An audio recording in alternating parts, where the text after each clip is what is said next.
Servus Männer, it's Red Pill Germany again. On my channel, I normally do not comment on pop culture too much. There are dedicated channels for such a thing, but I am very aware of the importance of pop culture, especially when it comes to our young ones and how the powers that be are trying to influence their minds. Music, cinema, and TV shows are of course as important as books and influencers online in this context. So today I want to comment on the new trailer of the Amazon series The Rings of Power, and that is supposed to be a prequel to The Lord of the Rings and The Hobbit. It takes place in Tolkien's universe in the Second Age. That is the age when the Rings of Power and the Master Ring were forged. And why is this important? Not only am I a huge fan of the books, no, I think that Tolkien was pretty much one of our guys, if you know what I mean. Especially if you read the Silmarillion,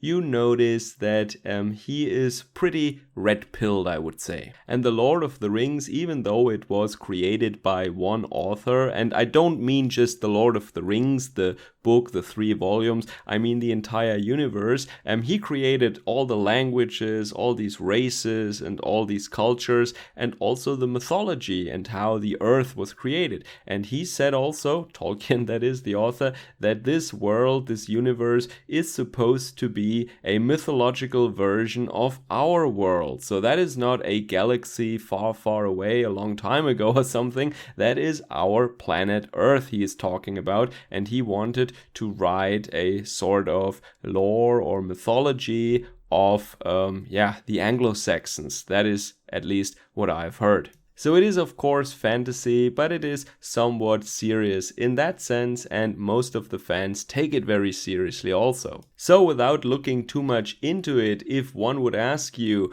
what are you guessing? What is your idea about how Amazon is doing that? How are they realizing this series? What is the framing? What is the setting? What are they trying to do? Well, if you know anything about these big corporations in the 21st century, then you must know, or you must at least expect, that they're trying to funnel some woke ideology and some alphabet talking points into that story, like they did with the superheroes and with Star Trek and Star Wars and so on. These people are destroying franchise after franchise, and now The Lord of the Rings, Tolkien's universe, is no longer an exception to that. That is at least what I am led to believe after watching the trailer. You can check it out for yourselves. It is quite interesting, especially the comment section, but more about that later. So I read all of these books in German and English when I was a young lad, but that was a long time ago and I don't know all these details by heart anymore.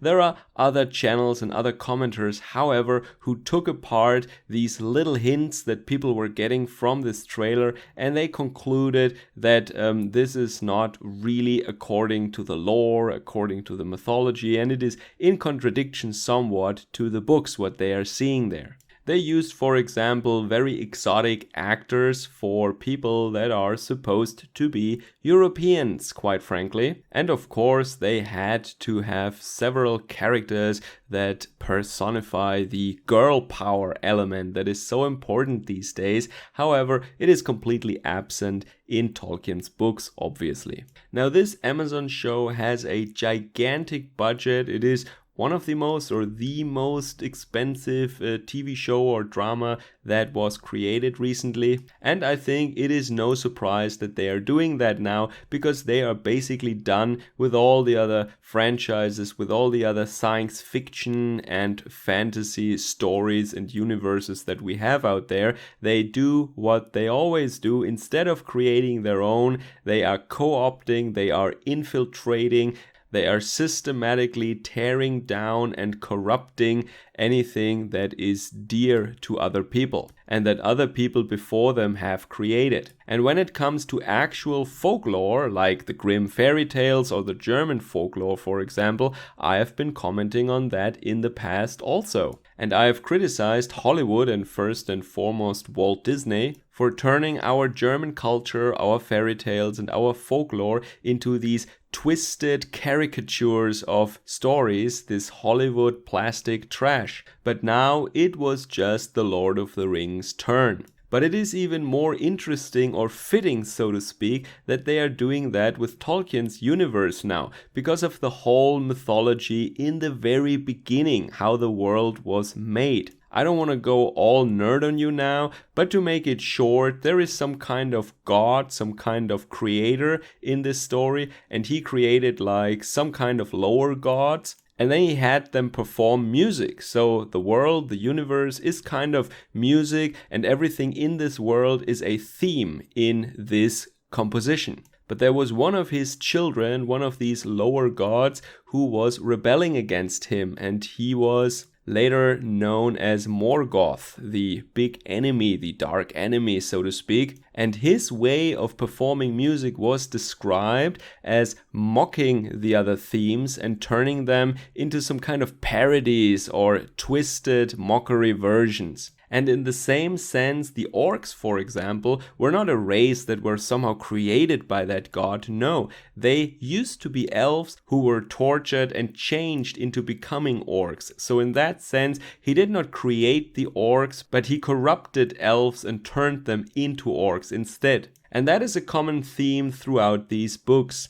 The idea that evil is not able to create new things, but only able to corrupt things that the forces of good have created or invented in the first place. And that is why these stories of Tolkien resonate so strongly with me, because I believe the same thing, and that is what we are seeing in our present these days. We saw it in the last century with the mockery versions and the commercializations of the German folklore and the German fairy tales, and it went on with Star Wars, superheroes if you will, and now with Lord of the Rings. It is always the same thing. They cannot create their own stories, they cannot create their own characters, they have to take something that was popular and successful with other people first, and they have to crush it and destroy it. And that is not just me and some people on the internet saying that, but just take a look at the YouTube video on the Amazon channel. On that trailer that they released recently, there are, at the time that I'm recording this, I think round about 10 million views,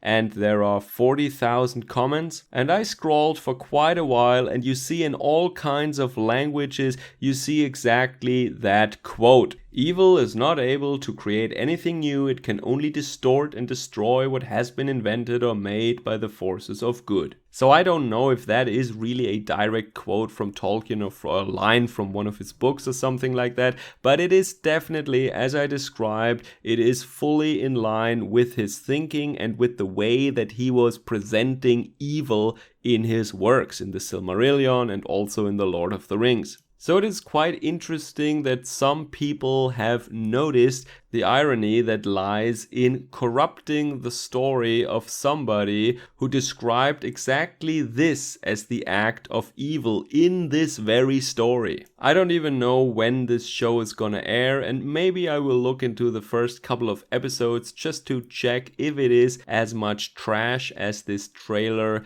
is indicating, and maybe I get back to this story. So I'm still working on my commentary on the German folklore, on dwarves, for example, and mountain spirits. So I don't know if it is coincidence or if there are other forces at work, but just recently there have been some newspaper articles about the representation of dwarves in German, or let's say Disney stories.